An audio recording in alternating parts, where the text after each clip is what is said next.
I watch Boys in the Hood. That's where I learned it from. It's just a game. The point I'm trying to make is this: with the brother, what's your name, man? Antoine. Antoine and this cat right here made an incredible point. It is about responsibility on both ends. You have a decision. The three of you have a decision. When you walk out of it, four.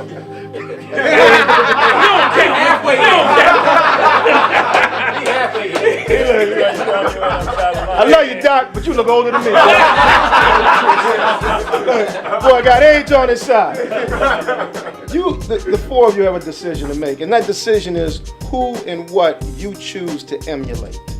Are you going to choose to emulate the cat that's out there hustling and grinding, that's rolling around in the whip, got the honeys on his shoulder?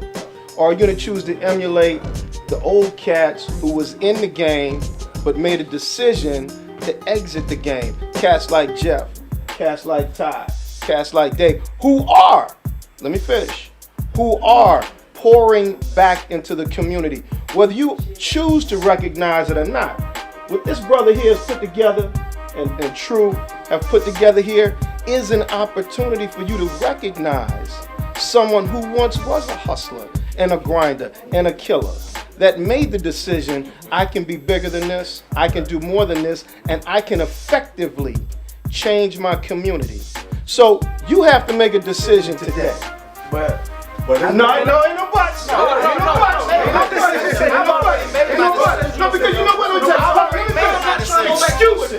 Excuses are tools of incompetence. No.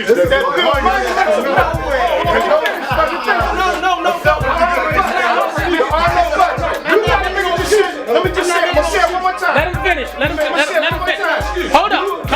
Let him finish. You gotta make a decision of what you're gonna utilize as your example, what you choose to emulate. The body of Christ, God, the Creator, or are you going to choose to continue to? That's what I'm saying. This is what I'm saying, though, right? Like, and I can speak for cats that's a few years younger than me.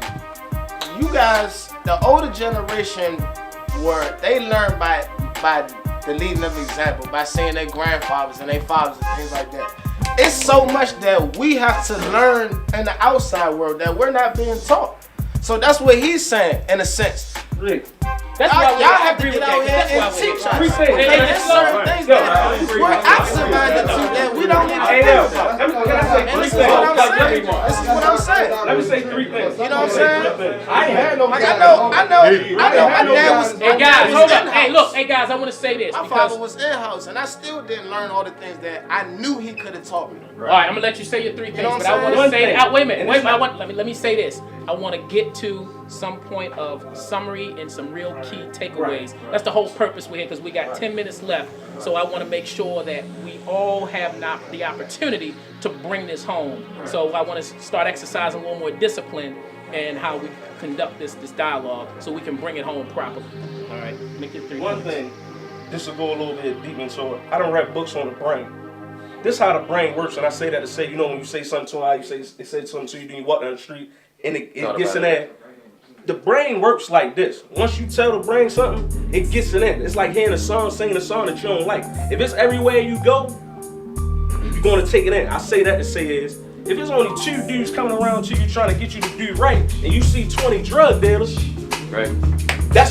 You're right. That's 1 plus. We already know that you're gonna be a drug dealer, point blank. Unless you go through the path like me and him went through, other dudes to get out of there. But you're gonna go through that struggle. Next thing, we got to go deep. I go to elementary schools right now. I got one of my homeboys' little brother. He messing up in school.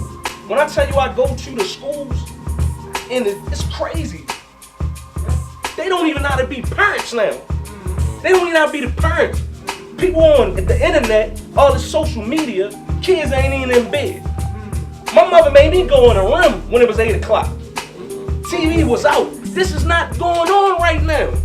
And not saying it's your kid, but you got a niece, you got a little cousin or something, but now you don't want to be concerned to a little cousin, like one of my little cousins, come kill you. Then it's a problem. Then you want to be involved. We got to get the. No, I'm just saying we got to work the film set. That's how it works. What I'm saying is This is what I'm saying. That's how it works. We gotta come What you're forward. talking I'm about, saying the same we were thing. talking about this yesterday. We were talking about the difference between the responsibilities. And you know, it's an old euphemism. It's an African euphemism. It takes a village, and it does. I agree with you 100%. You know, I'm responsible not necessarily just for myself and my own children, but I'm responsible for any child that I come in contact with that needs my help. You understand what I'm saying? And let me tell you something. I, for one, I take that responsibility very serious. I wish more brothers did. I wish more brothers did. Unfortunately, they don't. I do disagree with one thing. Just because there's 20 hustlers and there's 2 cats that's doing right, you're gonna be a hustler. That I don't disagree. Because the percentage, it's a higher percentage. But let me tell you something. Life, no matter what it boils down to, life is all about decisions. Yeah. What decision will you make? Will you make a decision to follow the 20 hustlers? Or are you going to make a decision to emulate one of the 2 brothers that's trying to pull you into something positive? So it's about what decision you make. You know what I'm saying? Look, I got 35-year-old cats that I deal with. I coach semi-pro football. I got problem children. These cats is 30 and 35 years old. I'm dealing with cats coming out of jail, jumping on their wives. You understand what I'm saying? Getting restraining orders put on them. So I'm dealing with trying to help him at 35 years old be a man. It's an ongoing process. The process never ends. You know, I wish I had cats that I could have really looked up to. My grandfather was an incredible man. My father did time up until I can hardly remember. You know what I'm saying? He did his best to do what he could for me and my brother and my sister. But the fact of the matter is, I look to other areas of my life to recognize and identify what it is that I wanted to be in life. And sometimes that's what it takes. Sometimes you don't necessarily have someone there, but you still have to make a decision at some point.